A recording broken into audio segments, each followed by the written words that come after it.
The courtroom fell completely silent when the details of this case were revealed. According to prosecutors, the defendant pulled a gun and pointed it directly at the head of a 14-year-old boy before stealing the child's dirt bike and a small amount of cash. But the robbery didn't just end that night. The emotional damage followed the victim long after.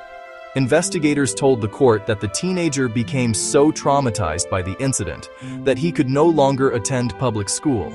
When police finally tracked down the stolen dirt bike and arrested the suspect, the situation only grew more disturbing. Inside a vehicle connected to him, officers discovered multiple people and 4 firearms. And if that wasn't enough, investigators later found that the defendant had been bragging about the crime on social media, even going so far as to taunt the victim online. In court, prosecutors argued that this wasn't a single mistake, but the result of a long pattern of dangerous behavior. The judge began reviewing the defendant's past, and what she found told a troubling story.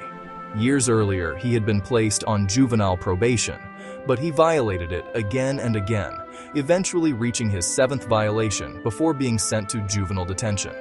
After being released, he was arrested again for carrying a weapon and evading police, yet the court still gave him another chance with probation.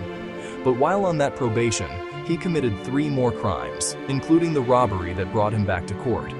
At that moment, the judge paused and looked directly at the defendant before delivering a statement that changed the tone of the entire courtroom. "We're lucky you haven't killed somebody, because that's the path you're on." Then the sentencing began. 2 years for unauthorized use of a vehicle, 10 years for evading arrest with a vehicle. But the most serious charge, aggravated robbery with a firearm, carried a sentence that stunned the room: 25 years in prison. The judge also issued a deadly weapon finding, which could affect when he becomes eligible for parole. However, the sentences would run at the same time rather than one after another.